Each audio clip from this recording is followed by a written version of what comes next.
Hello guys, good morning. Myself is Dr. Rana Mujib, Department of Psychology from Marwadi College. आज class 11th का ही classes continue चलेगा। मनोविज्ञान का यह class है। प्रीवियस क्लासेस में मैंने आप लोगों को मनोविज्ञान से संबंधित कुछ इंट्रोडक्शन दिया था कि मनोविज्ञान क्या है, व्हाट इज़ साइकोलॉजी, इसकी उत्पत्ति कहाँ से हुई है, इसका ओरिजिन क्या है। आज फिर से मैं इससे रिलेटेड आपको सिलेबस दूंगी। सिलेबस आपको स्क्रीन पे दिया जा रहा है, आप उसे इंग्लिश में पहले नोट कर लें और उसी इंग्लिश को मैंने हैंड रिटन में हिंदी और इंग्लिश में भी ट्रांसलेट करके बताया है। देखिए, नंबर 1 चैप्टर में क्या है, what is psychology. Second, method of inquiry in psychology, the basis of human behaviour, human development, sensory, attentional and perceptual process, learning, human memory, thinking and motivation and emotion is the last chapter. 9 chapter आपका है जो कि 70 marks का होगा, यह theory कहलाएगा। ये सारा ऑब्जेक्टिव आएगा और 30 मार्क्स का प्रैक्टिकल जो बाद में डिस्कस होगा। हिंदी में इसे आप देख ले फिर से एक बार कि पहला चैप्टर क्या है, व्हाट इज साइकोलॉजी, मनोविज्ञान क्या है। सेकंड में क्या है, मनोविज्ञान में जांच की विधियां। 3 में क्या है, मानव व्यवहार के आधार। 4th में मानव विकास। 5th में सांवेदिक, आवधानिक एवं प्रात्यक्षिक प्रक्रियाएं। ओके, उसके बाद फिर क्या है, 6th में, 5th तक हो गया। 6th में आपको है अधिगम, लर्निंग। 7th में मानव स्मृति, ह्यूमन मेमोरी। 8 में चिंतन, थिंकिंग। और 9th में है अभिप्रेरण एवं संवेग, मोटिवेशन एंड इमोशन। ये ऑलरेडी मैं आप लोगों को पिछले क्लासेस में दे चुकी हूँ। उसके अलावा मैंने ये भी बताया था कि साइकोलॉजी क्या है, मनोविज्ञान क्या है, व्हाट इज़ साइकोलॉजी, जिसके लिए मैंने कहा था कि साइकोलॉजी 2 शब्दों के मेल से बना है, साइकी प्लस लोगोस, जो कि आपको यहाँ भी दिया हुआ है। साइकी का अर्थ सोयल, लोगोस का अर्थ साइंस या स्टडी करना, विज्ञान, अध्ययन, स्टडी। सोयल मतलब आत्मा, ये ग्रीक से लिया गया शब्द है जिसको डिफाइन करने पर हिंदी में क्या है कि मनोविज्ञान जीव के पर्यावरण से संबंध, अनुभव तथा व्यवहार का अध्ययन करने वाला एक वस्तुपरक विज्ञान है या वह मेंटल प्रोसेस है। Psychology is the science of brain process and behaviour. From the Greek, psyche is equal to soul plus logos is equal to science.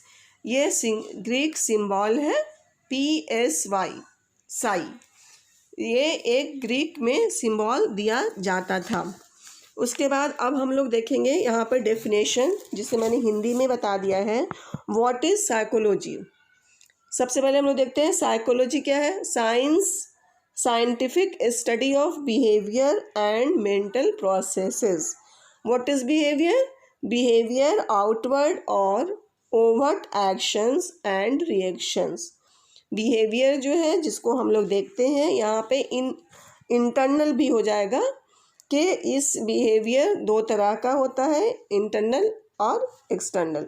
Mental process क्या है, internal convert activity of your mind. अब हम लोग क्या देखते हैं यहाँ पे डिटेल से, आप किसी भी तरह से लिख सकते हैं कि psychology is the scientific study of behaviour and mental process. Behavior, any action that other people can observe or measure. Examples: walking, talking, sleeping, eating, etc. Mental processes. Cognitive activities, private mental activities that cannot be observed. Example आपके screen पे डाला गया है, वो लोग आप इसे देख लेंगे। उसके बाद अब हम लोग आते हैं स्कूल्स ऑफ साइकोलॉजी, यानी इसका संप्रदाय क्या है। मनोविज्ञान में संप्रदाय एवं दृष्टिकोण, schools and approaches in psychology. यहाँ पे क्या है कि आधुनिक मनोविज्ञान के विकास में बहुत सारे दृष्टिकोण हैं, चिंतन की प्रक्रियाएं हैं जिसमें स्कूल का विकास हुआ, स्कूल विकसित हुआ, जिसे स्कूल ऑफ साइकोलॉजी कहते हैं, हिंदी में संप्रदाय कहा जाता है, जो कई तरह के होते हैं, निम्नलिखित हैं, जिसमें सबसे पहला स्कूल है the first school of the psychology. The name of the first school of the psychology is संरचनावाद या स्ट्रक्चरलिज्म। सेकंड है फंक्शनलिज्म, थर्ड है behaviourism, fourth cognitivism, gestalt, humanism. इस तरह से 6 स्कूल्स आया है। स्ट्रक्चरलिज्म को हम लोग कहते हैं संरचनावाद, इसे इंग्लिश में ही मैंने ट्रांसलेट करके संरचनावाद कर दिया है। सेकंड में जो फंक्शनलिज्म है वो होता है प्रकारवाद। 3 में बिहेवियरिज्म होता है व्यवहारवाद। School of psycho analysis is the meaning of मनोविश्लेषणवाद। 5th गेस्टाल्ट स्कूल, गेस्टाल्ट संप्रदाय। 6th कॉग्निटिव अप्रोच, संज्ञानात्मक दृष्टिकोण।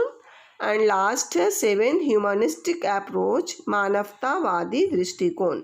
इसे हम लोग बिल्कुल शॉर्ट्स में देखेंगे। अभी मैं सिर्फ संरचनावाद आपको बताऊंगी, स्ट्रक्चरलिज्म क्या है पहले भी मैं थोड़ा सा बता चुकी हूँ। ये स्कूल ऑफ थॉट्स का पहला स्कूल है। Structuralism was the first school of psychology and focused on breaking down mental processes into the most basic components. Researchers tried to understand the basic elements of consciousness. ये जो structuralism है ये आधुनिक प्रयोगात्मक मनोविज्ञान में आता है, जिसके प्रारंभ में विल्हेम वुंट ने 1879 ईस्वी में लिप्जिग विश्वविद्यालय में फर्स्ट एक्सपेरिमेंटल लैबोरेटरी को खोला था, जिसकी वजह से मनोविज्ञान को एक स्वतंत्र विज्ञान के रूप में विकसित किया गया और उसकी एक अलग पहचान हुई। यह स्ट्रक्चरलिज्म जो है उसका मेथड है इंट्रोस्पेक्शन मेथड। वह अंतर्निरीक्षण विधि पर बल देता है। इस तरह से आप एक बार देखिए विल्हेम वुंट, ये इंट्रोस्पेक्शन क्या है, अंतर्निरीक्षण।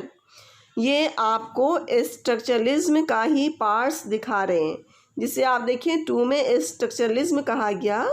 ये विल्हेम वुंट नामक मनोवैज्ञानिक ने इसको विकसित किया था, जो कि अंतर्निरीक्षण विधि है। Wilhelm Wundt and Edward Titchener, ये एडवर्ड टिचनर ये विल्हेम वुंट के शिष्य थे। इन्होंने क्या है कि स्ट्रक्चर्स ऑफ द माइंड, इन्होंने मन पे जोर डाला, मन पर उनका अध्ययन था कि मनोविज्ञान जो है वह मन का अध्ययन करने वाला विज्ञान है। इस तरह से identify the elements of thought through introspection and determine how these elements create the whole experience. A model of scientific study of mental processes. And 7th है introspection could not be used to study animals, children or complex problems like mental disorders or personality. इन्होंने क्या किया था कि अंतर्निरीक्षण विधि introspection method पे बल दिया और उन लोगों का मानना था कि मनोविज्ञान जो है वह व्यक्ति के मन का अध्ययन करता है, इसलिए यहाँ अंतर्निरीक्षण विधि ज़रूरी है। अंतर्निरीक्षण क्या हुआ, अपने अंदर की बातों को बताना। अंतर्निरीक्षण विधि में क्या है कि व्यक्ति अपने अंदर के विचारों को, अपने अंदर के बातों को बताता है और उसी अगले व्यक्ति को विश्वास करना पड़ता है। यहाँ पे क्या है कि तत्व एनालिसिस ऑफ एलिमेंट्स पर भी यहाँ जोर दिया जा रहा है। उसी क्रम में इन मनोवैज्ञानिकों ने चेतन अनुभव का विश्लेषण और उसकी बनावट, उसके स्ट्रक्चर की भी बात कही है। इसलिए इस दृष्टिकोण को संरचनावाद या स्ट्रक्चरलिज्म के नाम से जाना गया।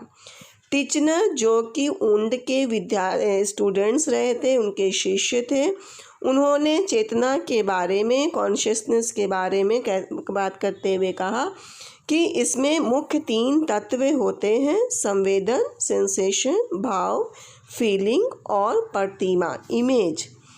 इस तरह यहाँ पे a model of introspection could not be used in study animals. क्या हो गया कि यह चूँकि इंट्रोस्पेक्शन मेथड है, अंतर्निरीक्षण, अंदर की बातों को व्यक्ति खुद बताता है, अपनी अंतरात्मा को, अपने विचारों को, इसलिए बच्चों पे, एनिमल्स पे अंतर्निरीक्षण के द्वारा अध्ययन संभव नहीं है। यहाँ पे क्या है, अंतर्निरीक्षण विधि के द्वारा जर्मनी, इंग्लैंड, अमेरिका आदि के विभिन्न प्रयोगशालाओं में इससे संबंधित अध्ययन हुए हैं, लेकिन चूँकि यह स्ट्रक्चरलिज्म जो है या जो संरचनावाद है वह केवल अंतर्निरीक्षण अध्ययन करता है, वह केवल मन का अध्ययन करता है, इसलिए आगे चलकर कि इसकी आलोचनाएं हुई और दूसरे विद्वानों का कहना था कि इसके द्वारा हम हर प्राणी के मन का अध्ययन नहीं कर सकते हैं। आज यहीं तक। Okay, thank you.